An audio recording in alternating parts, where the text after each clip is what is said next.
जैसे ही इस कहानी की शुरुआत हुई तो हमें एक मेल और एक फीमेल को दिखाया गया। पता चलता है कि ये दोनों लोन ऑफिसर्स थे। हम देख पाते हैं कि इस समय वो दोनों जिगसॉ के ट्रैप में काफी बुरी तरह से फंस चुके थे। वो दोनों जिगसॉ के ट्रैप में इसलिए फंसे थे क्योंकि वो दूसरे लोगों को इल्लीगल तरीके से लोन देते थे और गरीब लोगों के फाइनेंशियली कंडीशन को जानते हुए भी ये उन्हें लोन देते थे और जानबूझकर उन्हें फंसाकर उनसे डबल लोन वसूल करते थे। यहाँ पर जिगसॉ उन दोनों को बताता है कि अब सिर्फ एक ही है जो यहाँ से जिंदा बचकर निकलने वाला है। ये दोनों देखते हैं कि उनके सामने एक वेट मर्जरिंग इंस्ट्रूमेंट्स पड़ा हुआ था जिनके साइड्स में उन्हें अपने आप को ही काटकर अपना ही मिट को रखना था और जिसकी साइड भरी होगी, यानी मूल भाषा में कहे तो जिसका शरीर का मांस ज्यादा होगा, वही इस गेम का सर्वाइवर होने वाला था। ऐसा करने के लिए उन्हें सिर्फ 60 सेकंड ही दिए गए। हम देखते हैं कि यहाँ पर जो मेल प्रिजनर था वो काफी ज्यादा फैटी था, इसीलिए वो अपने शरीर का मोटापा हिस्से को काटना शुरू कर देता है और जो फीमेल प्रिजनर थी उसके पास तो फैट ही नहीं था, इसीलिए ना चाहते हुए भी वो अपना हाथ को ही काटना शुरू कर देती है।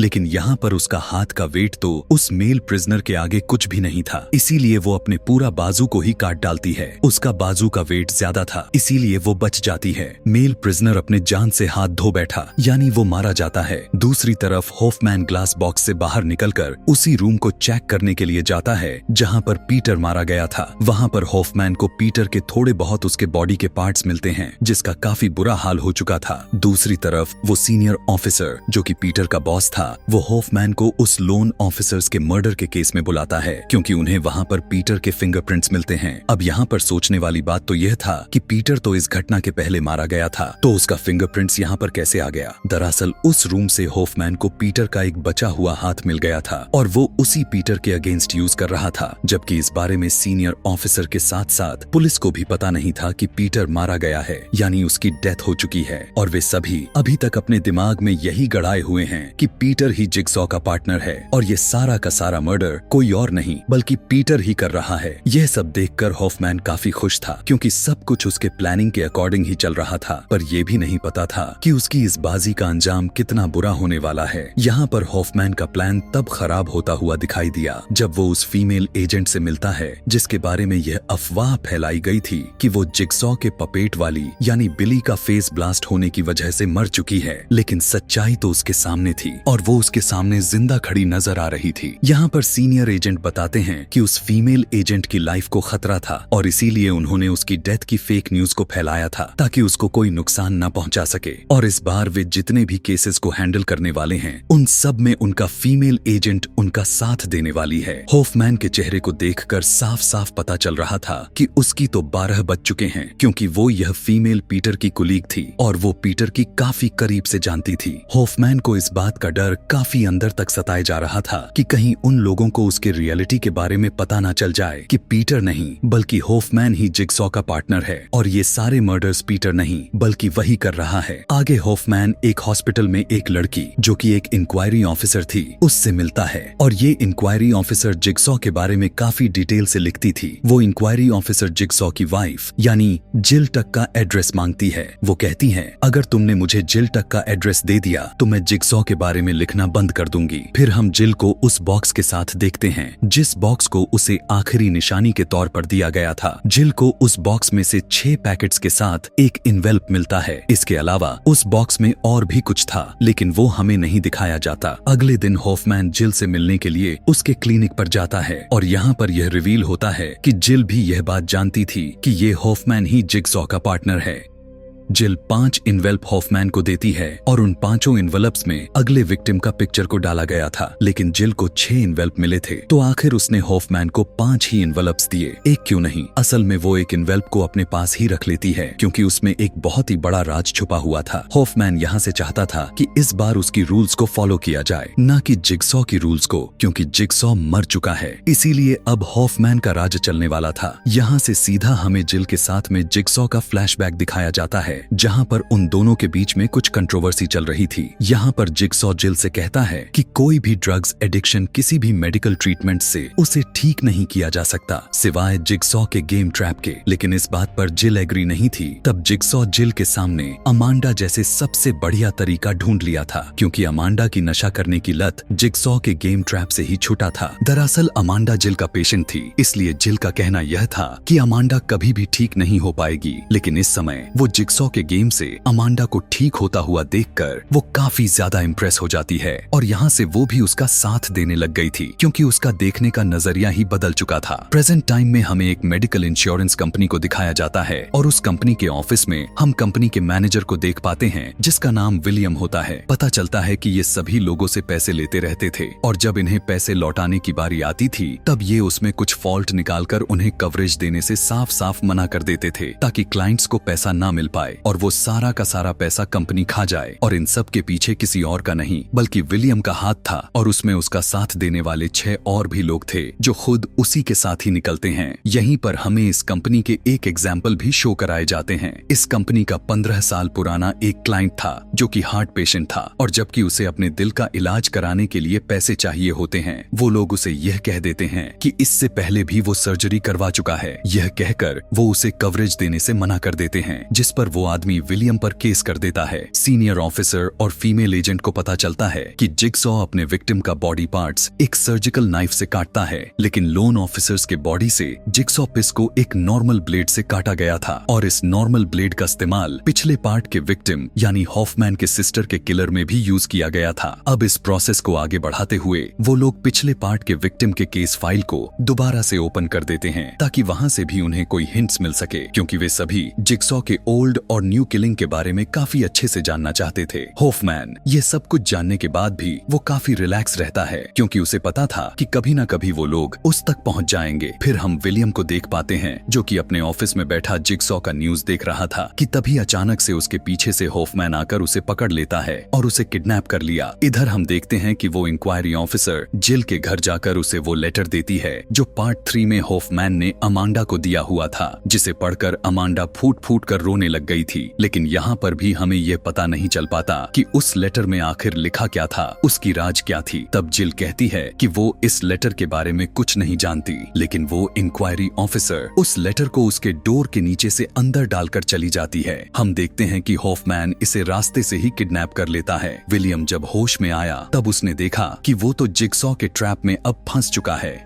और उसके ठीक सामने उसका गेटकीपर भी उसी ट्रैप में फंसा हुआ है। विलियम के दोनों हाथों पैरों में बॉम्ब को लगाया गया था। जिगसॉ का टेप उन्हें बताता है कि अगर वो बॉम्ब से आजाद होना है तो उसे कुछ दिए गए टेस्ट को पास करना होगा और टेस्ट को पास करने के लिए उसके पास सिर्फ 1 घंटे दिए जाते हैं। लेकिन अगर वो इस टेस्ट में फेल हो गया तो वो खुद तो मरेगा ही, साथ उसकी फैमिली भी उसी की वजह से मारे जाएगी। पहले बॉम्ब से आजाद होने के लिए उसे चाबी लेनी होगी। पता चलता है कि पहले बॉम्ब की चाबी को के लिए उसे इस टेस्ट को सरवाइव करना पड़ेगा, यानी पहले टेस्ट को पास करने के लिए उसे अपनी सांस को रोक कर रखना होगा और जितनी बार वो अपनी सांस को छोड़ेगा उसकी दोनों साइड पर लगा मेटल से बना हुआ टोन लॉक उसके करीब आता जाएगा और वो क्रश होकर उसमें मारा जाएगा। और सेम यही वाला ट्रैप उसके गेटकीपर को भी लगाया गया था और क्योंकि वो स्मोकर था इसीलिए वो अपनी सांस को नहीं रोक पाता और वो मारा जाता है। लेकिन विलियम किसी तरह इस पहली टेस्ट को पास कर लेता है। वहाँ पर विलियम को एक चाबी नजर आती है जिसकी मदद से वो एक बॉम्ब को खोल देता है और अपनी दूसरे स्टेज के लिए आगे बढ़ने लगता है कि तभी हम एक मदर के साथ उसके एक बेटे को देख पाते हैं जो कि एक केज में बंद थे और वहीं पर एसिड को भी रखा गया था। देखने को मिला कि 2 स्विच दिए गए थे, एक स्विच पर लाइव और एक पर डाई लिखा गया था। वहीं पर हम इंक्वायरी ऑफिसर को भी देखते हैं जो उसे भी एक केज में बंद किया गया था। अपने नेक्स्ट स्टेज के लिए विलियम एक रूम में पहुंचता है जहां पर वो देखता है कि उसके 3 एम्प्लॉयर्स को लटकाया गया है और उन तीनों में से विलियम किसी एक को ही सेव कर सकता है, इसीलिए वो ना चाहते हुए भी फीमेल को सेव करता है। बाकी के 2 जिगसॉ के ट्रैप से मारे जाते हैं। वहीं पर उसे एक चाबी मिलती है जिसे वो अपना दूसरा बॉम्ब भी ओपन कर लेता है और तभी उसे अपने हाथ पर एक मैसेज लिखा हुआ मिलता है, यानी फाइनल डिसीजन की। तभी उसे याद आता है कि वो तो पहले जिगसॉ से 2 बार मिल चुका है, एक बार किसी पार्टी में और दूसरी बार उसके अपने ही ऑफिस उसने, जब वो जिगसॉ को भी कवरेज देने से मना कर दिया था। यहाँ पर विलियम को अपने टेस्ट में उसकी ही लॉयर मिलती है। वो देखता है कि उसकी गले पर एक ट्रैप लगा हुआ था। पता चलता है कि उस ट्रैप की चाबी विलियम के पेट के अंदर थी, लेकिन यहाँ पर विलियम अपना पेट नहीं काटता और टाइम अप होने से पहले ही उस लॉयर की भी बहुत ही दर्दनाक तरीके से मौत हो जाती है और वहाँ पर भी उसे एक चाबी मिल जाती है और फिर से वो अपना बॉम्ब सेल्फ को खोल लेता है। इधर सीनियर ऑफिसर को पिछले पार्ट की विक्टिम की एक टेप मिलती है जिसकी फ्रीक्वेंसी को वे सभी इसलिए ठीक कर रहे थे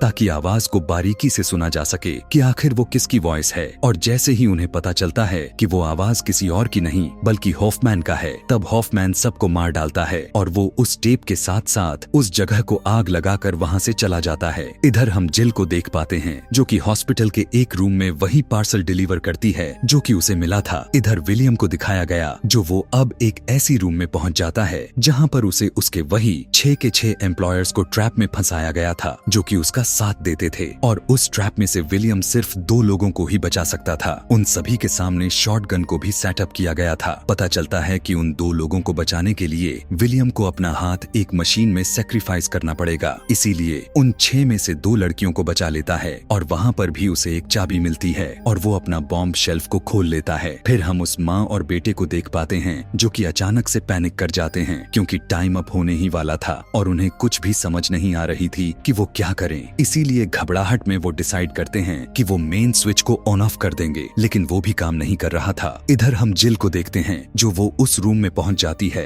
जहां पर ये सारी की सारी गेम को कंडक्ट किया जा रहा था और जिगसॉ के बॉक्स से जो बाकी का सामान मिला था वो उसे वहीं पर रख देती है। हॉफमैन ने जो लेटर अमांडा के लिए लिखा हुआ था वो भी उस टेबल पर रख देती है और वो वहीं किसी जगह पर छुपकर हॉफमैन की आने का इंतजार करने लग जाती है। फिर विलियम अब फाइनल रूम तक पहुंच जाता है और वो उसी रूम में होता है जो वो इंक्वायरी ऑफिसर और उस माँ और बेटे के बीच में होता है, लेकिन वो उस फैमिली को सेफ नहीं करता क्योंकि वो उन्हें नहीं जानता था। इसीलिए वो उस इंक्वायरी ऑफिसर को सेफ कर लेता है क्योंकि वो कोई और नहीं बल्कि उसकी ही सिस्टर थी। वो मदर और बेटा उस आदमी की फैमिली थी जिसकी कवरेज देने से इनकार कर दिया था कि तभी वहाँ पर जिगसॉ की टेप प्ले होती है और जिगसॉ उस फैमिली से माफी मांगता है कि उसने उन्हें यहाँ पर फंसाया और अब जिगसॉ उन दोनों को एक ऑप्शन देते हुए कहता है कि विलियम को उनके सामने मारा जाए, ठीक वैसे ही जैसे विलियम ने उनके फैमिली के सामने उसके हस्बैंड को कवरेज देने से इनकार करके उन्हें मारा था, लेकिन उस लेडी से वह स्विच ऑन नहीं होता। इसीलिए उसका बेटा ही उस स्विच को ऑन कर देता है जिससे वो सारा का सारा एसिड विलियम के बॉडी के अंदर चला जाता है और वह भी मारा जाता है। जिसके बाद हॉफमैन अपने ऑफिस में जैसे ही आता है वो अपने टेबल पर रखा हुआ लेटर को देखकर उसे पढ़ता है जो कि जिल ने रखी हुई थी और उस लेटर को वहाँ पर देखकर हॉफमैन काफी हैरान रह जाता है और यहाँ पर वो लेटर रिवील हो जाती है।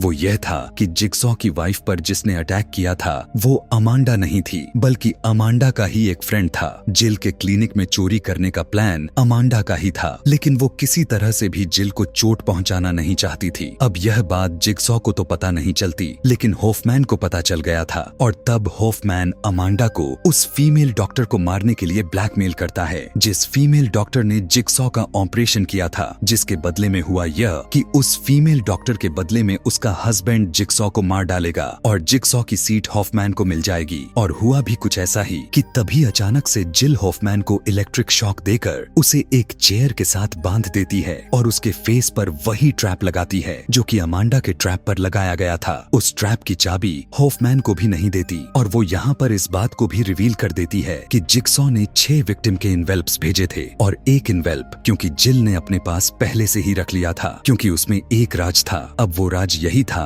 कि उस लास्ट वाले इन्वेल्प में किसी और का नहीं बल्कि हॉफमैन का ही पिक्चर्स थी। जिगसॉ का मानना यह था कि हॉफमैन भी उसके ट्रैप में आ जाएगा क्योंकि वो जिगसॉ के इस प्रोसेस को आगे बढ़ाने के काबिल नहीं है। जिल हॉफमैन को वहीं पर मरने के लिए छोड़ देती है और वहाँ से चली जाती है। हम देखते हैं कि हॉफमैन अपने हाथ को तोड़कर चेयर से उठता है और एक विंडो की मदद से अपना ट्रैप भी हटा लेता है। हॉफमैन बच तो जाता है लेकिन उसका फेस काफी बुरी तरह से इंजर्ड हो गया और इसी को दिखाते हुए इस कहानी का पार्ट 6 भी खत्म हो जाती है।